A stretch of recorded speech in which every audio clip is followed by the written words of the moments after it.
السلام علیکم ورحمۃ اللہ وبرکاتہ۔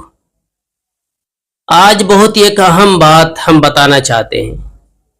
4 چیزیں ایسی ہے اگر آپ کے اندر موجود ہے، دنیا میں سے کچھ بھی نہ ملے، کوئی خسارے کی بات نہیں ہے۔ وہ 4 چیزیں کیا ہے؟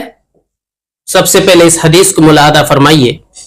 عن عبداللہ بن عمر رضی اللہ عنہ قال قال رسول اللہ صلی اللہ علیہ وسلم اربع اذا کن فیک فلا علیک ما فاتک من الدنیا حفظ امانہ وصدق حدیث وحسن خلیقۃ وعفۃ فی طعمۃ۔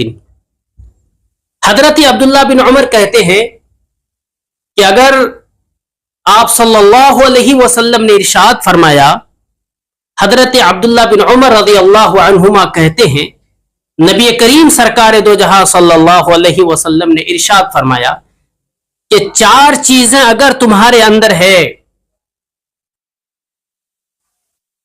اور دنیا کی کچھ بھی تمہارے پاس نہیں ہے تو کوئی خسارے کی بات نہیں ہے، لیکن شرط یہ ہے کہ 4 چیزیں تمہارے اندر ہو۔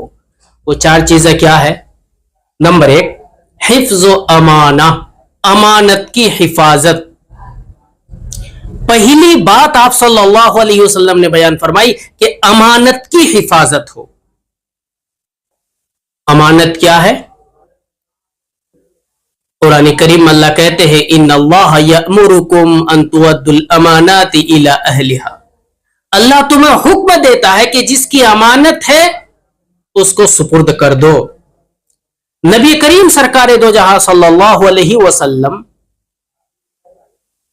مکۃ المکرمہ میں تھے۔ نبی بنائے جانے سے بہت پہلے آپ صلی اللہ علیہ وسلم کو لوگ امین کہہ کر کے پکارتے تھے، یعنی آپ کی امانت بڑی مشہور تھی۔ یہی وجہ ہے کہ جب آپ صلی اللہ علیہ وسلم نبی بنائے گئے، باوجود ہے کہ لوگ آپ کی نبوت کو تسلیم نہیں کیا، باوجود کہ آپ صلی اللہ علیہ وسلم توحید کی طرف، ایک خدا کی طرف لوگوں کو بلاتے تھے، بہت سے لوگوں نے نہیں مانا، مگر اس کے باوجود وہ لوگ آپ صلی اللہ علیہ وسلم کے پاس امانت کے طور پر اپنے سامان کو رکھتے تھے۔ یہی وجہ ہے کہ جب آپ صلی اللہ علیہ وسلم مکۃ المکرمہ سے ہجرت کر کے مدینہ کی طرف روانہ ہوئے تو حضرت علی کے ذمے یہ کام سپرد کر دیا کہ لوگوں کی جو امانتیں ہمارے پاس رکھی ہوئی ہے اس کو ان تک پہنچا دینا ہے۔ یہ کوئی معمولی بات نہیں ہے، اس لیے پہلی بات آپ صلی اللہ علیہ وسلم نے بیان فرمائی حفظ و امانہ، امانت کی حفاظت ہو۔ ایک دوسری بات وصدق حدیث، سچی بات کہنا، سچی بات کہنا، جھوٹ نہیں بولنا۔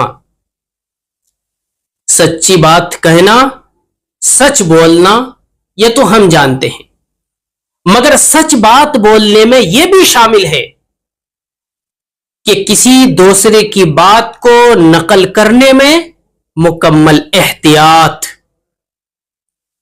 ہم نے کسی سے کوئی بات سنی اور دوسرے کے پاس ہم نقل کر رہے ہیں تو سچائی یہ ہے کہ اسی طرح سے باتوں کو نقل کریں، ایسا نہیں کہ سنا کچھ، مرچ مسالہ لگا کر کچھ اور ہم نے لوگوں کے پاس بول دیا۔ یہ صدق حدیث نہیں ہے۔ صدق حدیث یہ ہے کہ ہم جو کچھ بھی بول رہے ہیں بولتے ہوئے باتوں کو ہم تول لیں۔ اس لیے قرآن کریم میں اللہ تعالیٰ کیا کہتے ہیں ما یلفظ من قول الا لدیہ رقیب عتید، آپ جو کچھ بھی بول رہے ہیں یہ ریکارڈ ہو رہا ہے، کل قیامت کے دن اللہ تبارک و تعالیٰ کے ہاں پوچھ ہوگی، پوچھا جائے گا۔ ایک تیسری بات وحسن و خلیقہ، اچھے اخلاق کا مظاہرہ ہونا چاہیے۔ خوش اخلاقی، خوش اخلاقی کب پیدا ہوتی ہے؟ جبکہ انسان میں عاجزی آتی ہے، تواضع آتا ہے۔ اللہ کے رسول صلی اللہ علیہ وسلم نے ارشاد فرمایا من تواضع للہ رفعہ اللہ، کہ جس شخص کے اندر تواضع ہو اللہ تبارک و تعالی اس کے درجے کو بلند کرتے ہیں. اس سے سمجھ میں آتا ہے کہ عاجزی آنی چاہیے, تواضع آنی چاہیے. اور پھر جب جب آپ کے اندر کبر آئے, تکبر آئے, تو غور کیجئے کہ آپ کی بنیاد کیا ہے. قرآن نے کیا کہا؟ من ای شیء خلقہ من نطفہ, من ای شیء خلقہ, کس چیز سے آپ کی پیدائش ہوئی؟ ایک نطفے سے پیدائش ہوئی. الم نخلقکم من ماء مہین, کیا ہم نے آپ کو ایک ذلیل پانی سے پیدا نہیں کیا؟ یہ ہماری حیثیت ہے. پھر تکبر کس چیز کا؟ ایک بار جنت و جہنم کا مناظرہ ہوا. جہنم نے کہا کہ تمہیں پتا ہے ہماری جو خوراک ہے, ہمارے اندر جو لوگ رہیں گے, بڑے بڑے روسا ہوں گے, منسٹر ہوں گے, پیسے والا ہوں گے, فرعون ہوں گے, قارون ہوں گے. جنت نے کہا کہ صحیح, لیکن ہمارے اندر وہ لوگ ہوں گے جو مسکین ہوں گے. اسی لیے نبی کریم سرکار دو جہاں صلی اللہ علیہ وسلم یہ دعا کرتے, اللہم احیینی مسکینا, یا اللہ مجھے زندہ رکھیے مسکین کی حالت میں, اور ہمیں موت دیجیے مسکین کی حالت میں. واحشرنی فی زمرۃ المساکین, اور کل ہمارا جو حشر ہوگا مساکین کے زمرے میں ہم کو شامل کیجیے. ایک چوتھی بات آپ صلی اللہ علیہ وسلم نے بیان فرمائی, وعفۃ فی طعمۃ, پاک دامن کھانا. مطلب یہ کہ جو کچھ کھا رہے ہیں وہ حلال ہونا چاہیے, حرام نہیں ہونا چاہیے. نبی کریم سرکار دو جہاں صلی اللہ علیہ وسلم نے ایک موقع پر ارشاد فرمایا کہ لوگ بہت دور دراز سفر کر کے آتے ہیں اور ایسی جگہوں پر آتے ہیں جہاں سے دعائیں قبول کی جاتی, مگر اس کی دعا کیسے قبول ہو؟ نہ کھانا حلال, نہ پینا حلال, نہ کپڑا حلال. اسی کو کہا گیا عفۃ فی طعمۃ, یعنی آپ جو کچھ کھا رہے ہیں وہ حلال ہونا چاہیے.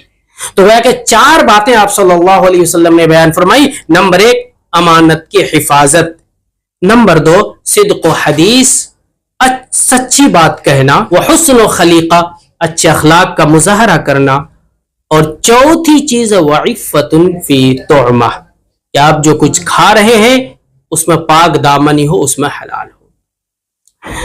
آپ صلی اللہ علیہ وسلم نے بیان فرمایا کہ اگر کسی کے پاس یہ چار چیزیں موجود ہے تو پوری دنیا بھی فوت ہو جائے اس کو کسی فکر کی ضرورت نہیں ہے, چونکہ اس میں یہ چار خصلتیں موجود ہیں.